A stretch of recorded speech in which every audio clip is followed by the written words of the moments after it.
ಓಂ ಶಾಂತಿ 18/7/21 ಅವ್ಯಕ್ತ ಬಾಪ್ದಾದರವರ ಮಹಾವಾಕ್ಯಗಳು revise course 16/2/88.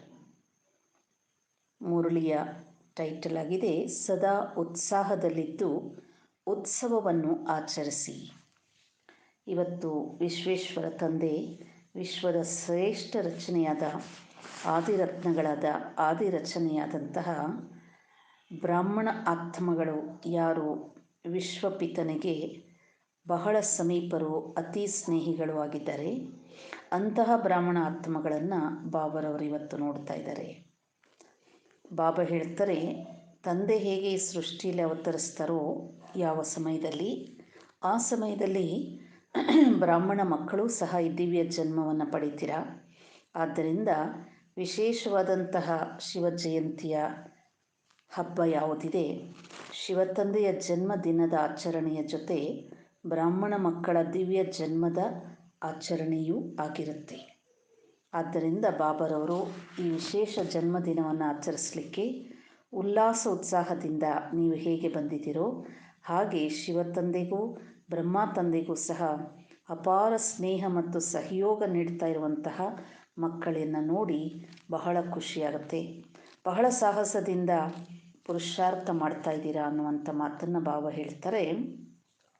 ಅಂತಹ ಪುರುಷಾರ್ಥಿ ಮಕ್ಕಳನ್ನು ನೋಡಿ ಸ್ವಯಂ ಭಗವಂತನು ಬಹಳ ಹರ್ಷಿತರಾಗ್ತಾರೆ. ಬಾಬಾ ಹೇಳ್ತಾರೆ, ನೀವು ಬ್ರಾಹ್ಮಣರದು ಜನ್ಮದಿನ ಆಗಿದೆ, ತಂದೆದು ಜನ್ಮದಿನ ಆಚರಿಸ್ತಾರೆ. ಹಾಗಾಗಿ ವಿಶೇಷ ಆತ್ಮಗಳ ಜೊತೆ ಅಲೌಕಿಕ ಬ್ರಾಹ್ಮಣ ಜನ್ಮದ ಸ್ನೇಹದ ಸುವರ್ಣ ಪುಷ್ಪಗಳ ವರ್ಷದಿಂದ ಬಾಬಾರವರು ಶುಭಾಶಯಗಳನ್ನು ಹೇಳ್ತಾರೆ. ಹೃದಯ ರಾಮ ತಂದೆ ಹೃದಯದ ಶುಭಾಶಯಗಳನ್ನು ತಿಳಿಸ್ತಾ, ಇವತ್ತಿನ ವಿಶೇಷ ಹಬ್ಬದಂದು ಭಕ್ತರು ಬಿಂದು ರೂಪ ತಂದೆಯನ್ನು ಸ್ಮರಣೆ ಮಾಡ್ತಾರೆ. ಬಿಂದುವಿನ ಮಹತ್ವವನ್ನು ಅವರು ನೆನಪು ಮಾಡಿಕೊಳ್ತಾರೆ. ನೀವು ಜ್ಞಾನಿ ಆತ್ಮಗಳು ಸಹ ಬಿಂದು ಅತಿ ಸೂಕ್ಷ್ಮವಾಗಿದ್ದರೂ ಸಹ ಶಿವ ತಂದೆ ಸರ್ವಶಕ್ತಿವಂತನಾಗಿದ್ದಾರೆ, ಗುಣಶಕ್ತಿಗಳ ಸಿಂಧುವಾಗಿದ್ದಾರೆ ಎಂಬ ಅರ್ಥವನ್ನು ತಿಳ್ಕೊಂಡಿದ್ದೀರಾ. ಬಾಬಾ ಹೇಳ್ತಾರೆ, ಇವತ್ತು ಎಲ್ಲ ಮಕ್ಕಳ ಹೃದಯದಲ್ಲಿ ಜನ್ಮದಿನದ ವಿಶೇಷ ಉತ್ಸಾಹದ ಅಲೆ ಇದೆ. ಹಾಗೆ ನೀವು ಹೇಗೆ ಬಾವುಟವನ್ನು ಹಾರಿಸ್ತೀರಾ, ಶಿವಧ್ವಜವನ್ನು, ಸ್ವಯಂ ಭಗವಂತ ಯಾವ ಧ್ವಜವನ್ನು ಹಾರಿಸ್ತಾರೆ ಅಂದರೆ ಪ್ರತಿಯೊಂದು ಮಗುವಿನ ವಿಶೇಷತೆಯನ್ನು ಸ್ಮೃತಿ ಮಾಡ್ತಾ ಸ್ನೇಹದಿಂದ ಪ್ರತಿ ಮಗುವಿನ ವಿಶೇಷತೆಯ ಧ್ವಜವನ್ನು ಹಾರಿಸ್ತಾರೆ. ಅಂದಾಗ ಎಷ್ಟೊಂದು ಧ್ವಜಗಳನ್ನು ಹಾರಿಸಿರ್ಬೋದಲ್ವಾ ಅಂತ ಹೇಳ್ತಾರೆ ಬಾಬಾ. ಬ್ರಾಹ್ಮಣ ಜನ್ಮನೇ ವಿಶೇಷ ಆಗಿದೆ. ಅದರಲ್ಲಿ ಇಡೀ ಸೃಷ್ಟಿ ಚಕ್ರದಲ್ಲಿ ಎಲ್ಲರೂ ಅನಾದಿ ಮಕ್ಕಳಾದ್ರೂ ಸಹ ನೀವು ಆದಿ ರಚನೆ ಆಗಿರುವ ಕಾರಣದಿಂದ ಭಗವಂತನಿಗೆ ಅತಿ ಸಮೀಪ ಆಗಿದ್ದೀರಾ ಅಂತ ಹೇಳ್ತಾನೆ ಬಾಬಾ. ಒಬ್ಬೊಬ್ಬರ ವಿಶೇಷತೆಯ ಧ್ವಜ ಬಾಬಾ ತಮ್ಮ ಹೃದಯದಲ್ಲಿ ಹಾರಿಸ್ಕೊಳ್ತಾರೆ. ಹಾಗಾಗಿ ಬಾಬಾ ಹೇಳ್ತಾರೆ, ಹೃದಯ ರಾಮ ಹೃದಯಪೂರ್ವಕವಾಗಿ ಇವತ್ತು ಹೂವಿನ ಮಳೆಯನ್ನು ಸುರಿಸ್ತಾರೆ. ನೀವು ಧ್ವಜವನ್ನು ಹಾರಿಸಿದಾಗ ಹೇಗೆ ಹೂವಿನ ಮಳೆ ಸುರಿಸ್ತೀರ, ಹಾಗೆ ಬಾಬಾ ಇವತ್ತು ವಿಶೇಷ ವರದಾನದ ಸುರಿಮಳೆಯನ್ನು ಸುರಿಸ್ತಾರೆ. ಆ ವರದಾನ ಯಾವುದು ಅಂದರೆ ಪ್ರತಿಯೊಬ್ಬ ಮಗುವಿನ ಮೇಲೆ ಅವಿನಾಶಿ ಭವ, ಅಮರ ಭವ, ಅಚಲ ಅಡೋಲ ಭವ, ಈ ವರದಾನಗಳ ಮಳೆಯನ್ನು ಸುರಿಸ್ತಾ ಇದ್ದಾರೆ.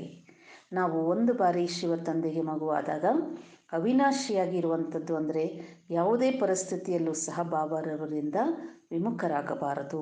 ಅಮರ ಭವ, ಯಾವುದೇ ಕಾರಣ ಮಾಯೆಗೆ ವಶರಾಗಿ ಈಶ್ವರಿಯ ಜೀವನದಿಂದ ನಾವು ದೂರ ಸರಿಬಾರದು.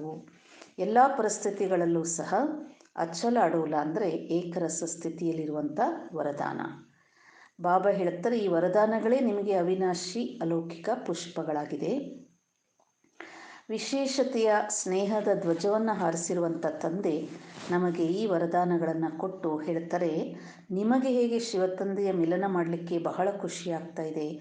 ಇಷ್ಟೂ ವರ್ಷದ ನಂತರ 5000 ವರ್ಷಗಳ ನಂತರ ಶಿವತಂದೆ ನಮಗೆ ಮಿಲನ ಮಾಡ್ತಾ ಇದ್ದಾರೆ ಅಂತ ಖುಷಿಯಾಗುತ್ತೋ ಹಾಗೆ ಬಾಬಾ ಹೇಳ್ತಾರೆ, ತಂದೆಗೂ ಸಹ ನನ್ನ ಅನಾದಿ ಆದಿ ಮಕ್ಕಳು ನನ್ನಿಂದ ಅಗಲಿ ಎಷ್ಟು ಸಮಯ ಆಯಿತು, ಆ ಮಕ್ಕಳ ಮಿಲನ, ಆ ಮಕ್ಕಳು ಪುನಃ ಸಿಕ್ಕಿಬಿಟ್ರು ಅಂತ ಸ್ವಯಂ ಶಿವ ತಂದೆಗೂ ಸಹ ಅಷ್ಟೇ ಖುಷಿಯಾಗುತ್ತೆ ಅಂತ ಹೇಳ್ತಾರೆ ಬಾಬಾ.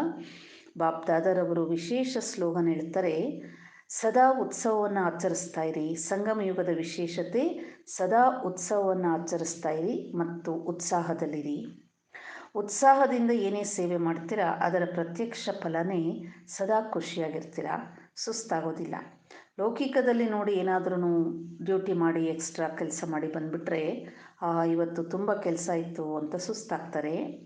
ಇಲ್ಲಿ ಬಾಬಾ ಹೇಳ್ತಾರೆ, ನೀವು ಎಕ್ಸ್ಟ್ರಾ ಸೇವೆ ಮಾಡಿದರೆ ವಿಶೇಷವಾಗಿ ಅದರ ಪ್ರತಿಫಲ ಏನಪ್ಪ ಅಂತಂದರೆ ಬಹಳ ಖುಷಿ ಮತ್ತು ಉತ್ಸಾಹ, ಅಲ್ಲಿ ಸುಸ್ತನ್ನೋದು ಆಗೋದಿಲ್ಲ. ಎಷ್ಟು ಸೇವೆಯಲ್ಲಿ ಬ್ಯುಸಿಯಾಗಿರ್ತೀರ, ಎಷ್ಟು ಸೇವೆಯಲ್ಲಿ ನೀವು ಅನೇಕ ಖುಷಿಯ ಅನುಭೂತಿಯನ್ನು ಮಾಡ್ತೀರಾ, ಅದರ ಜೊತೆಗೆ ಬಾಬಾ ನಮಗೆ ಎಚ್ಚರಿಕೆ ಕೊಡ್ತಾರೆ, ಸೇವೆಯ ಜೊತೆಯಲ್ಲಿ ಮಾಯೆಯ ಒಂದು ಆಕ್ರಮಣವೂ ಆಗುತ್ತೆ. ಆದ್ದರಿಂದ ಸದಾ ಈ ಒಂದು ಶಿವ ಜಯಂತಿಯ ಉತ್ಸವವನ್ನು ಪ್ರತಿನಿತ್ಯ ಮಾಡ್ತಾ ಉತ್ಸಾಹದಲ್ಲಿರುವಂಥ ಬ್ರಾಹ್ಮಣ ಜೀವನದಲ್ಲಿ ಸದಾ ಉತ್ಸಾಹದಲ್ಲಿರುವುದೇ ಪ್ರತಿ ಕರ್ಮದಲ್ಲಿ ಉತ್ಸಾಹವನ್ನು ಧರಿಸುವಂಥ ಶ್ರೇಷ್ಠ ಆತ್ಮಗಳು ನೀವು. ಯಾವುದೇ ಪ್ರಕಾರದ ವಿಘ್ನಗಳು ಬಂದರೂ ಉತ್ಸಾಹ ಇರುವಂಥ ಆತ್ಮದ ಮುಂದೆ ವಿಘ್ನಗಳು ನಿಲ್ಲೋದಿಲ್ಲ. ಅಲ್ಪಕಾಲದ ಉತ್ಸಾಹದಲ್ಲಿ ಇರುವಂಥ ಆತ್ಮಗಳು ಸಹ ನೋಡಿ ಸ್ವಲ್ಪ ಸಮಯಕ್ಕೆ ಎಲ್ಲ ಸಮಸ್ಯೆಗಳನ್ನು ಮರೆತು ಅವರು ಆನಂದಿಸ್ತಾರೆ, ಹರ್ಷಿತರಾಗಿರ್ತಾರೆ. ಆದರೆ ಬಾಬಾ ಹೇಳ್ತಾರೆ, ನೀವು ಬ್ರಾಹ್ಮಣ ಮಕ್ಕಳಿಗೆ ಪ್ರತಿ ಕ್ಷಣವೂ ಸಹ ಉತ್ಸಾಹ ಮತ್ತು ಉತ್ಸವದ ಆಚರಣೆ. ಹಾಗಾಗಿ ಹೇಗೆ ಉತ್ಸವದಲ್ಲಿ ಆಟ ಆಡ್ತಾರೆ, ತಿಂತಾರೆ, ಕುಣಿತಾರೆ, ಎಲ್ಲ ಪ್ರಕಾರದ ಒಂದು ದೃಶ್ಯಗಳನ್ನು ನೋಡಿ ಆನಂದಿಸ್ತಾರೆ, ಹಾಗೆ ಬಾಬಾ ಹೇಳ್ತಾರೆ ಈ ಬ್ರಾಹ್ಮಣ ಜೀವನದಲ್ಲೂ ಸಹ ನೀವು ಸದಾ ಸೇವೆಯನ್ನು ಮಾಡ್ತಾ ಪುರುಷಾರ್ಥವನ್ನು ಮಾಡ್ತಾ ಎರಡು ಮಾತುಗಳನ್ನು ನೆನಪಿಟ್ಕೋಬೇಕು. ಸದಾ ತಂದೆಯ ಜೊತೆಗಾರರಾಗಿರಬೇಕು ಮತ್ತು ಯಾವುದೇ ದೃಶ್ಯ ಬಂದರೆ ಸಾಕ್ಷಿಯಾಗಿ ನೋಡಬೇಕು. ಬಾಬಾ ಹೇಳ್ತಾರೆ, ಎಷ್ಟು ದೊಡ್ಡ ಸೇವೆಗೆ ನಿಮಿತ್ತರಾಗ್ತಿರೋ ಅಷ್ಟೇ ಪ್ರತ್ಯಕ್ಷ ಫಲ ಸಿಗುತ್ತೆ. ಆ ಕಾರಣದಿಂದ ಈ ಬ್ರಾಹ್ಮಣ ಜೀವನದಲ್ಲಿ ಒಂದು ಸೇವೆ ಇನ್ನೊಂದು ಏನಾಗುತ್ತೆ ಅಂದಾಗ ಮಾಯೆಯೂ ಸಹ ಪ್ರವೇಶ ಆಗುತ್ತೆ. ಬಾಬಾ ಇವತ್ತಿನ ಮಹಾವಾಕ್ಯಗಳಲ್ಲಿ ಹೇಳ್ತಾರೆ, ಎಷ್ಟು ನೀವು ಸೇವೆಯಲ್ಲಿ ಮುಂದುವರಿತೀರಾ, ಪುರುಷಾರ್ಥದಲ್ಲಿ ಮುಂದುವರಿತೀರಾ, ಮಾಯೆಗೂ ಸಹ ನಿಮ್ಮ ಜೊತೆ ಬಹಳ ಪ್ರೀತಿ ಇದೆ, ನಿಮಗೆ ಅವ್ರ ಜೊತೆ ಇಲ್ಲ. ಆ ಕಾರಣ ಅದೇನು ಮಾಡುತ್ತೆ, ಯಾವುದಾದರೂ ರೂಪದಲ್ಲಿ ನಿಮ್ಮ ಬಳಿ ಬರುವಂತಹ ಒಂದು ಸನ್ನಿವೇಶವನ್ನು ರಚನೆ ಮಾಡುತ್ತೆ. ಅಲ್ಲಿ ಬಾಬಾ ಹೇಳ್ತಾರೆ, ಹೇಗೆ ಒಂದು ಆಟಗಾರ ಏನು ಮಾಡ್ತಾನೆ, ಚೆಂಡು ಬರ್ತಾ ಇದೆ ಅಂದರೆ ಅದನ್ನು ಕ್ಯಾಚ್ ಮಾಡ್ತಾನೆ, ಅಯ್ಯೋ ಚೆಂಡು ಬರ್ತಾ ಇದೆ ಅಂತ ಓಡೋಗೋದಿಲ್ಲ. ಹಾಗೆ ಬಾಬಾ ಹೇಳ್ತಾರೆ, ಮಾಯೆ ಯಾವುದೇ ರೂಪದಲ್ಲಿ ಬರಲಿ, ಕೆಲವೊಮ್ಮೆ ಕಾಮವಿಕಾರದ ರೂಪದಲ್ಲಿ ಬರಬಹುದು, ಕ್ರೋಧದ ರೂಪದಲ್ಲಿ ಬರಬಹುದು, ಅಥವಾ ಲೋಭ ಮೋಹದ ರೂಪದಲ್ಲಿ ಬರಲಿ, ಯಾವುದೇ ಪ್ರಕಾರದ ಪರಿಸ್ಥಿತಿಯನ್ನು ನಿಮ್ಮ ಮುಂದೆ ತಂದು ಹಾಕಲಿ, ಆದರೆ ಗಾಬರಿಯಾಗದೆ, ಮಾಯಾರೂಪಿ ಶತ್ರು ಬಂದ್ಬಿಟ್ಟಿದೆ ಅಂತ ಆ ರೀತಿ ಗಾಬರಿಯಾಗದೆ ಬಾಬಾ ಹೇಳ್ತಾರೆ, ಆ ಒಂದು ಮಾಯೆಯ ರೂಪವನ್ನು ಕ್ಯಾಚ್ ಮಾಡಿ, ಆಗ ಅದರ ಒಂದು ಆಟವನ್ನು ನೋಡುವಂಥವರಾಗ್ತೀರ ವಿನಃ ಗಾಬರಿಯಾಗುವಂಥವರಲ್ಲ. ಅದಕ್ಕೆ ಬಾಬಾ ಹೇಳ್ತಾರೆ, ಮಿಕ್ಕಿ ಮೌಸ್ ಅಂತ ಆಟ ತೋರಿಸ್ತಾರಲ್ಲ, ಅದರಲ್ಲಿ ನೋಡಿ ಒಮ್ಮೆ ನಾಯಿ, ಒಮ್ಮೆ ಕೋತಿ, ಒಮ್ಮೆ ಬೆಕ್ಕು, ಈ ಥರ ವಿಭಿನ್ನವಾದಂತಹ ಒಂದು ಚಿತ್ರಗಳು ಬಂದಾಗ ಅದನ್ನು ನೋಡಿ ಹಾಸ್ಯ, ಆನಂದ, ಮನೋರಂಜನೆಯನ್ನು ಅನುಭವ ಮಾಡ್ತಾರೆ ವಿನಃ ಗಾಬರಿಯಾಗೋದಿಲ್ಲ. ಹಾಗೆ ಬಾಬಾ ಹೇಳ್ತಾರೆ, ಸದಾ ಮಾಯೆಯ ಭಿನ್ನ ಭಿನ್ನ ರೂಪದಲ್ಲಿ ಯಾವುದೇ ಪರಿಸ್ಥಿತಿಯಲ್ಲಿ ಬಂದರೂ ಸಹ ಗಾಬರಿಯಾಗ್ಬಿಟ್ರೆ ಆಗ ನಾವೇನು ಮಾಡಬೇಕು ಅಂತ ಗೊತ್ತಾಗೋದಿಲ್ಲ. ಅದಕ್ಕೆ ಬದಲು ಬಾಬಾ ಹೇಳ್ತಾರೆ, ಆಟವನ್ನು ನೋಡ್ತಾ ನೋಡ್ತಾ ಚೆಂಡು ನನ್ನ ಹತ್ರನೇ ಬರ್ತಿದೆಯಲ್ಲಪ್ಪ ಅಂತ ಹೇಳಿ ನನಗೆ ಪೆಟ್ಟಾಗದೇ ಇರಲಿ ಅಂತ ಎಲ್ಲೋ ಓಡಿ ಹೋಗಬೇಡಿ. ಅದಕ್ಕೆ ಬದಲು ಇದು ಮಾಯೆಯ ಒಂದು ಮಿಕ್ಕಿ ಮೌಸಿನ ಆಟ ಅಂತ ಸ್ಮೃತಿ ಮಾಡಿಕೊಂಡು ಗಾಬರಿಯಾಗದೆ ಈ ಸ್ಮೃತಿಯಲ್ಲಿ ಸ್ಥಿತರಾದಾಗ ಬಾಬಾ ಹೇಳ್ತಾರೆ, ಬಲೆ ಹುಲಿಯ ರೂಪದಲ್ಲೇ ಮಾಯೆ ಬರಲಿ, ಆದರೂ ಗಾಬರಿ ಆಗಬಾರ್ದು ಅಂತ ಹೇಳ್ತಾರೆ. ಅಂದರೆ ಮಾಯೆಯ ಒಂದು ವಿಭಿನ್ನ ರೂಪವನ್ನು ಕ್ಯಾಚ್ ಮಾಡೋದು ಅಂದರೆ ಅರ್ಥ ಮಾಡಿಕೊಂಡು ಅದನ್ನು ಎದುರಿಸಿ ಅದರಿಂದ ಮುಕ್ತರಾಗಬೇಕು. ಬಾಕಿ ಬಾಬಾ ಹೇಳ್ತಾರೆ, ಮಾಯೆಗೆ ಸಿಕ್ಕಾಕ್ಕೊಂಡು ನಿಮ್ಮ ಶ್ರೇಷ್ಠ ಸ್ಥಿತಿಯನ್ನು ಕಳ್ಕೊಬೇಡಿ. ಆಟದಲ್ಲಿ ಅನೇಕ ದೃಶ್ಯ ಬದಲಾವಣೆ ಆಗುತ್ತಲ್ಲ, ಒಂದು ವೇಳೆ ಆಟದಲ್ಲಿ ಬದಲಾವಣೆ ಆಗಿಲ್ಲ ಅಂದರೆ ಆನಂದನೂ ಇರಲ್ಲ. ಹಾಗೆ ಮಾಯು ಏನು ಮಾಡುತ್ತೆ, ಒಂದು ರೂಪ ಹೋಯ್ತು ಇನ್ನೊಂದು ರೂಪದಲ್ಲಿ ಬರುತ್ತೆ, ಓಹೋ ಈ ರೂಪ ಹೋಯಿತು ಅನ್ನೋಷ್ಟೊತ್ತಿಗೆ ಮತ್ತೊಂದು ರೂಪದಲ್ಲಿ ಬರ್ಬೋದು. ಆದರೆ ನೀವು ಆ ವಿಭಿನ್ನವಾದಂಥ ಮಾಯ ರೂಪಗಳನ್ನು ನೋಡ್ತಾ ಅದರಿಂದ ಸದಾ ಭಿನ್ನರಾಗಿದ್ದು ಶಿವ ತಂದೆಗೆ ಜೊತೆಗಾರರಾಗಿದ್ದು ಅದರಿಂದ ಸದಾ ನೀವು ಮುಕ್ತರಾಗಿರಿ, ಒಂದು ಮನೋರಂಜನೆ ಅಂತ ತಿಳಿದು ಅದನ್ನು ಪಾರು ಮಾಡಬೇಕು. ಮುಂದೆ ಬಾಬಾ ಹೇಳ್ತಾರೆ, ಸಂಗಮ ಯುಗದಲ್ಲಿ ನೀವು ಬ್ರಾಹ್ಮಣರಿಗೆ ಅತ್ಯಂತ ಶ್ರೇಷ್ಠವಾದ ಪ್ರಾಪ್ತಿ ಅಂದರೆ ದುಃಖ ಭಂಜನ ಬ್ರಹ್ಮ ಭೋಜನ ಅಂತ ಹೇಳ್ತಾರೆ ಬಾಬಾ. ಇದು ವಿಶ್ವದಲ್ಲಿ ಯಾರಿಗೂ ಲಭ್ಯವಾಗದೇ ಇರುವಂಥ ಅದ್ಭುತವಾದಂಥ ಪವಿತ್ರವಾದಂತಹ ಒಂದು ಪರಮಾತ್ಮನ ಮಹಾಪ್ರಸಾದ. ಎಷ್ಟು ನೀವು ತನು ಮನ ಎರಡೂ ಶುದ್ಧವಾಗಿಟ್ಕೊಂಡು ಈ ಒಂದು ಆಹಾರವನ್ನು ತಯಾರು ಮಾಡಿ ಬಾಬಾರವರ ನೆನಪಲ್ಲಿ ಸ್ವೀಕಾರ ಮಾಡ್ತೀರೋ ಅಷ್ಟು ಬಾಬಾ ಹೇಳ್ತಾರೆ ನಿಮ್ಮ ತನು ಮನ ಶುದ್ಧವಾಗುತ್ತೆ. ಅಷ್ಟೇ ಅಲ್ಲ, ನಿಮಗೆ ಈ ಒಂದು ಮಹಾಪ್ರಸಾದ ಬ್ರಹ್ಮ ಭೋಜನದ ಮಹಿಮೆ ಏನಿದೆ, ಪರಮಾತ್ಮನ ನೆನಪಲ್ಲಿದ್ದು ತಯಾರಿಸಿ ನೆನಪಲ್ಲಿದ್ದು ಸ್ವೀಕಾರ ಮಾಡಿದ್ರಿ ಅಂದರೆ ಇದೇ ಆಹಾರ ನಿಮಗೆ ಔಷಧಿಯ ಕೆಲಸ ಮಾಡುತ್ತೆ, ಆಶೀರ್ವಾದದ ಕೆಲಸ ಮಾಡುತ್ತೆ. ಮತ್ತು ಈ ಆಹಾರ ಯಾವುದೇ ಪ್ರಕಾರದ ನಷ್ಟವನ್ನು ಉಂಟು ಮಾಡೋದಿಲ್ಲ. ನೋಡಿ, ಭಗವಂತನ ನೆನಪಿನ ಮಹಾಪ್ರಸಾದ ಬಾಬಾ ಹೇಳ್ತಾರೆ ಔಷಧಿ ಕೆಲಸ ಮಾಡುತ್ತೆ. ಆದರೆ ಒಂದು ವೇಳೆ ನೆನಪಲ್ಲಿದ್ದು ತಯಾರಿಸಿಲ್ಲ, ನೆನಪಲ್ಲಿದ್ದು ತಿಂದಿಲ್ಲ ಅಂತಂದರೆ ಆ ಆಹಾರ ನಿಮ್ಮ ಸ್ಥಿತಿಯನ್ನು ಏರ್ಪೇರು ಮಾಡಬಹುದು. ಆದ್ದರಿಂದ ಬಾಬಾ ಹೇಳ್ತಾರೆ ಪ್ರತಿಗಳಿಗೆ ಉತ್ಸವವನ್ನು ಆಚರಿಸೋದು ಅಂದರೆ ಮಾಯು ಎಂಥದ್ದೇ ರೂಪದಲ್ಲಿ ಬರಲಿ, ಮೋಹದ ರೂಪದಲ್ಲಿ ಬರಲಿ, ಯಾವುದೇ ರೂಪದಲ್ಲಿ ಬಂದರೂ ಸಹ ಮಾಯೆಯ ಚಕ್ರದಲ್ಲಿ ಬಂದು ಬಿಡದೆ ಚಕ್ರದಿಂದ ಮುಕ್ತರಾಗಿರುತ್ತಾ ಚಕ್ರದ ಒಂದು ಸ್ಥಿತಿಯಲ್ಲಿ ಗಾಬರಿಯಾಗದೆ ಬಾಬಾ ಹೇಳುತ್ತಾರೆ, ಹೇಗೆ ಚಿಕ್ಕ ಮಕ್ಕಳು ಯಾವುದಾದ್ರೂ ಆಟವನ್ನು ನೋಡಿದ್ರೆ ಮನೋರಂಜನೆಯ ರೂಪದಲ್ಲಿ ನೋಡ್ತಾರೆ, ಮೇಲೆ ಹತ್ತೋದು ಕೆಳಗಡೆ ಇಳಿಯೋದು ಆ ರೀತಿ ಮಾಡಿದ್ರೂ ಖುಷಿ ಇರ್ತದೆ.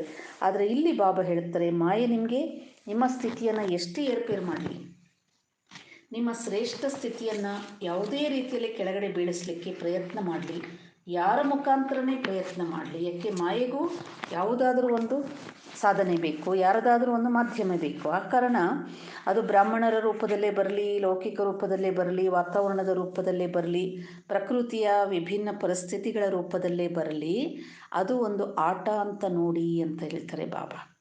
ಯಾವುದೂ ಕಾರಣ ನಿಮ್ಮನ್ನು ಕೆಳಗೆ ಬೀಳಿಸಲು ಬಂದರೂ ಸಹ ಅದರ ರೂಪವನ್ನು ಕ್ಯಾಚ್ ಮಾಡಿ ಗ್ರಹಿಸಿ ಇದು ಏನು. ಒಂದು ವೇಳೆ ಬ್ರಾಹ್ಮಣ ಆತ್ಮಗಳೇ ನಿಮಗೆ ವಿಪರೀತವಾಗಿ ನಿಮ್ಮ ಜೊತೆ ವ್ಯವಹಾರ ಮಾಡಿದ್ರೂ ಅದು ಅವರ ದೋಷ ಅಲ್ಲ, ಅಲ್ಲಿ ಮಾಯೆ ಪ್ರವೇಶ ಆಗಿ ನಿಮ್ಮನ್ನು ಅದು ಕೆಳಗಡೆ ಇಳಿಸಲಿಕ್ಕೆ ಪ್ರಯತ್ನ ಮಾಡ್ತಾ ಇದೆ. ಈ ಒಂದು ರೂಪಗಳನ್ನು ಗ್ರಹಣ ಮಾಡಿದಾಗ ಆ ದೃಶ್ಯವನ್ನು ಬಾಬಾ ಹೇಳುತ್ತಾರೆ ಸಾಕ್ಷಿಯಾಗಿ ನೋಡಿ, ಆ ವ್ಯಕ್ತಿಗಳ ಒಂದು ವ್ಯವಹಾರವನ್ನು ಸಾಕ್ಷಿಯಾಗಿ ನೋಡಿ, ಆಗ ನಿಮ್ಮ ಸ್ವಸ್ಥಿತಿ ಇನ್ನಷ್ಟು ಶಕ್ತಿಶಾಲಿಯಾಗುತ್ತೆ ಮತ್ತು ಯಾವುದೇ ಕಾರಣ ನಿಮ್ಮ ಸ್ಥಿತಿ ಕೆಳಗಡೆ ಬರೋದಿಲ್ಲ. ಆದ್ದರಿಂದ ಬಾಬಾ ಇವತ್ತು ವಿಶೇಷವಾಗಿ ಪ್ರತಿಯೊಂದು ಮಗುವಿನಿಂದ ಅಪೇಕ್ಷೆ ಏನು ಪಡ್ತಾ ಇದ್ದಾರೆ ಅಂತಂದರೆ ಸದಾ ಸೇವೆಯಲ್ಲಿ ಸದಾ ಮಾಯಾಜೀತರಾಗಿ ಉಲ್ಲಾಸ ಉತ್ಸಾಹದಿಂದ ಮುಂದುವರಿತಾ ಹೋಗಿ. ಬಾಬಾ ಪ್ರತಿಯೊಂದು ಮಗುವಿಗೂ ಸಹ ತಮ್ಮ ಶಕ್ತಿಗಿಂತಲೂ ಮೀರಿ ಸೇವೆಯಲ್ಲಿ ಮುಂದುವರಿತಾ ಇದ್ದೀರಾ ಅನ್ನುವಂಥ ಮಾತನ್ನು ಹೇಳ್ತಾ ಸತ್ಯ ಹೃದಯದಿಂದ ಯಾವುದೇ ಸಮಾಚಾರವನ್ನು ಬಾಬಾರವರಿಗೆ ತಿಳಿಸ್ತೀರಾ ಅಂದರೆ ಅದು ಸಮಾಪ್ತಿ ಆಗಿಬಿಡುತ್ತೆ ಅಂತಾರೆ ಬಾಬಾ.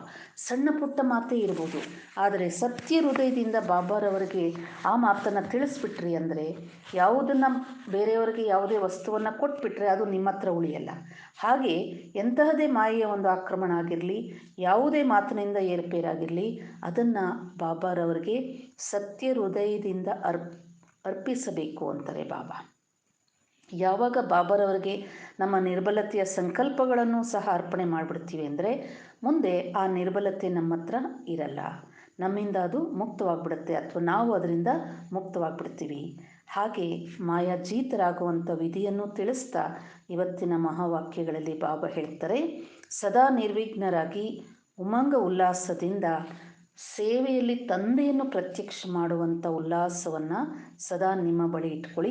ಅಂತಹ ಮಕ್ಕಳನ್ನು ನೋಡಿ ಸ್ವಯಂ ಭಗವಂತನೂ ಬಹಳ ಹರ್ಷಿತರಾಗ್ತಾ ಇದ್ದಾರೆ. ಮತ್ತು ವರದಾನದಲ್ಲಿ ಬಾಬಾ ಹೇಳ್ತಾರೆ ಯಾವುದೇ ಕೊರತೆಗಳನ್ನು ಬಲಹೀನತೆಗಳನ್ನು ಅನ್ಯರಲ್ಲಿ ನೋಡದೆ ಸದಾ ನಿಮ್ಮ ಗುಣ ಶಕ್ತಿಗಳ ಸಹಯೋಗವನ್ನು ನೀಡ್ತಾ ಇರಿ. ಅಂಥವರಿಗೆ ಮಾಸ್ಟರ್ ದಾತ. ಯಾವುದೇ ಆತ್ಮಗಳಲ್ಲಿ ಯಾವುದೇ ನಿರ್ಬಲತೆ ಇದ್ದರೆ ಇವರು ಹೀಗೆ, ಇವರು ಬದಲಾವಣೆ ಆಗೋದೇ ಇಲ್ಲ ಅನ್ನುವಂಥ ವಿಚಾರ ಮಾಡದೆ ಅವರಲ್ಲಿಯೂ ಸಹ ಬಾಬಾರವರ ಸಮಾನ ಮಾಡುವಂತಹ ಶುಭ ಭಾವನೆ ಇಟ್ಕೊಂಡಾಗ ಅವರಿಗೆ ಬಾಬಾ ಹೇಳ್ತಾರೆ ಮಾಸ್ಟರ್ ದಾತ. ಮತ್ತು ಈ ಸ್ಲೋಗನಲ್ಲಿ ಹೇಳ್ತಾರೆ ಬಾಬಾ ಪ್ರತಿ ಶ್ವಾಸದಲ್ಲಿ ಸೇವೆ ಸಮಾವೇಶವಾಗಿರುವಂಥ ರೂಪ ಮನಸ ವಾಚ ಕರ್ಮಣ ಸೇವೆಯನ್ನು ನಿರಂತರವಾಗಿ ಮಾಡ್ತಾ ಇರಿ. ಒಂದು ವೇಳೆ ವಾಚಾ ಸೇವೆ ಸಿಗಲಿಲ್ಲ, ಮನಸಾ ಸೇವೆ ಮಾಡ್ತಾ ಹೋಗಿ. ಮನಸಾ ವಾಚಾ ಸೇವೆ ಯಾವುದೂ ಮಾಡೋಕ್ಕಾಗಿಲ್ಲ, ಕರ್ಮಣ ಸೇವೆ ಮಾಡ್ತಾ ಹೋಗಿ. ಹೀಗೆ ಒಂದಲ್ಲ ಒಂದು ರೂಪದಲ್ಲಿ ಬಾಬಾರವರ ಸೇವೆ ಮಾಡ್ತಾ ಇರುವಂಥ ಆತ್ಮಗಳಿಗೆ ಬಾಬಾ ಹೇಳ್ತಾರೆ ವಿಶೇಷ ನಿರಂತರ ಸೇವಾದಾರಿ. ಈಗ ಕೆಲವು ಕ್ಷಣಗಳು ಬಾಬಾರವರ ಸ್ಮೃತಿಯಲ್ಲಿ ಕೂತ್ಕೊಳ್ತಾ ನಮಗೆ ಬಾಬಾ ಏನು ವಿಶೇಷ ವರದಾನವನ್ನು ಕೊಟ್ಟಿದ್ದಾರೆ ಆ ಸ್ಮೃತಿಯ ಸ್ವಮಾನದಲ್ಲಿ ಸ್ಥಿತರಾಗೋಣ.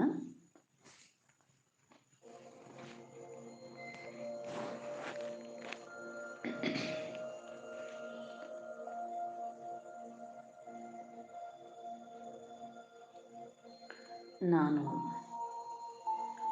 ವಿಶ್ವಪಿತನ ವಿಶ್ವೇಶ್ವರ ತಂದೆಯ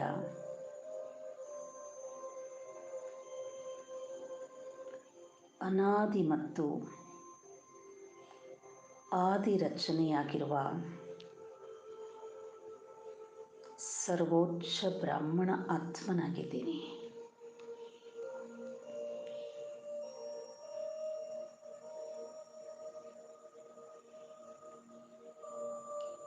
ಶಿವ ತಂದೆಯ ಅವತರಣೆಯ ಜೊತೆ ನನ್ನ ದಿವ್ಯ ಜನ್ಮವೂ ಆಗುತ್ತದೆ.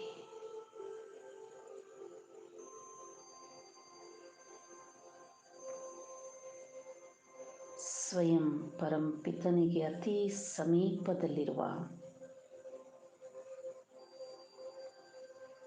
ಅತಿ ಸ್ನೇಹಿಯಾಗಿರುವ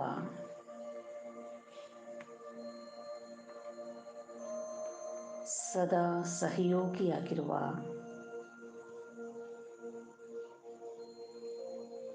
ವಿಶೇಷ ಆತ್ಮನಾಗಿದ್ದೇನೆ.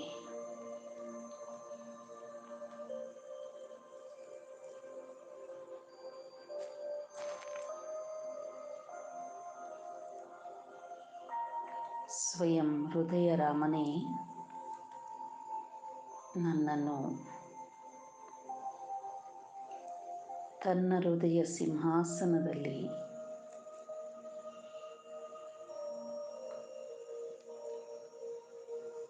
ವಿರಾಜಮಾನವಾಗಿರಿಸಿ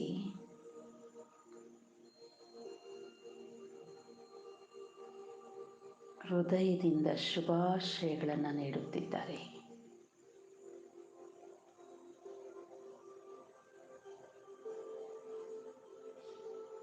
ವರದಾತ ತಂದೆ,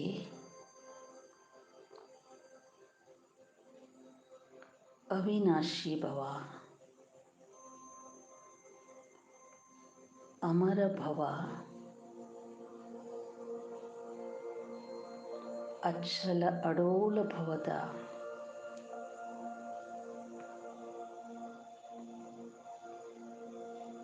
ಅಲೌಕಿಕ ಪುಷ್ಪಗಳ ವರದಾನದಿಂದ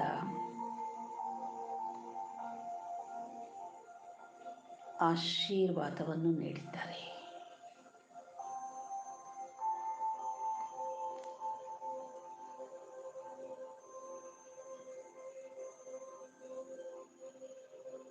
ದೀರ್ಘಕಾಲದಿಂದ ಅಗಲಿರುವ ನನ್ನ ಆತ್ಮಕ್ಕೆ ಪುನಃ ಈ ಅಲೌಕಿಕ ಪಾರಲೌಕಿಕ ಮಹಾಮಿಲನ ಶಿವ ತಂದೆಯ ಜೊತೆ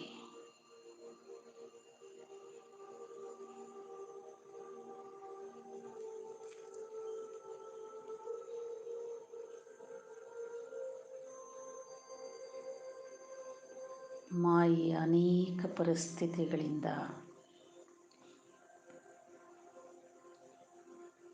ಪಾರಾಗುವಂಥ ವಿಧಿಯನ್ನು ನೀಡುತ್ತಾ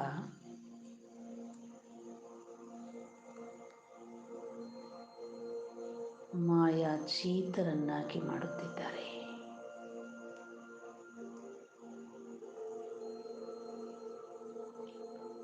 ಓ ಹೃದಯ ರಾಮ ಶಿವ ತಂದೆಯೇ,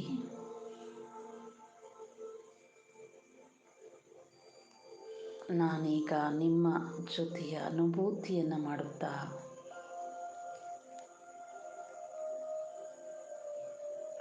ಮಾಯೆಯ ಅನೇಕ ರೂಪಗಳನ್ನು ಅರಿತು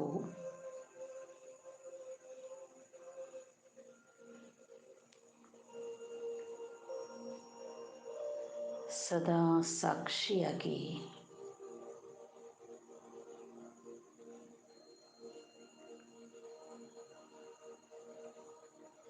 ಶ್ರೇಷ್ಠ ಸ್ಥಿತಿಯಲ್ಲಿ ಸ್ಥಿತನಾಗಿದ್ದೀನಿ.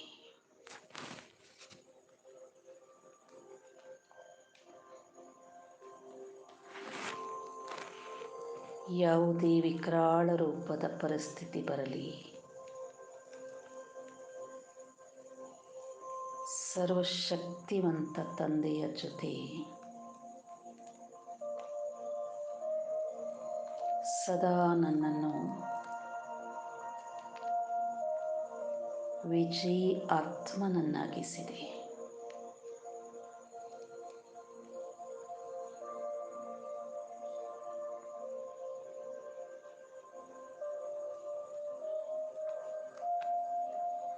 ಶಿವಬಾಬಾ, ನಿಮ್ಮ ಈ ಮಹಾಯಜ್ಞದಿಂದ ಸಿಗುತ್ತಿರುವ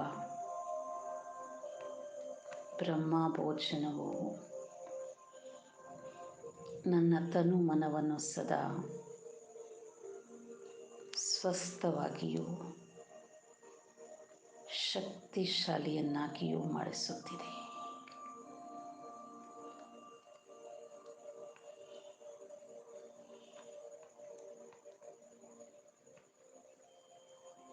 ಇಂತಹ ಶ್ರೇಷ್ಠ ಪಾಲನೆಯನ್ನು ನೀಡುತ್ತಿರುವ ನಿಮಗೆ ಅನಂತ ಅನಂತ ಧನ್ಯವಾದಗಳು.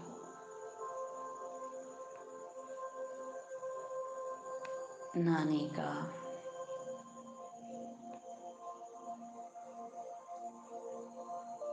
ಸರ್ವಶ್ರೇಷ್ಠ ಆತ್ಮನಾಗಿರುವ ಬ್ರಾಹ್ಮಣ ಆತ್ಮನಾಗಿದ್ದೇನೆ.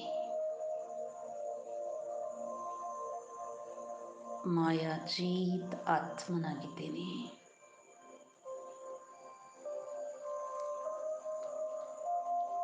ಸ್ವಯಂ ಭಗವಂತನ ಜೊತೆಗಾರ ಆತ್ಮನಾಗಿದ್ದೇನೆ.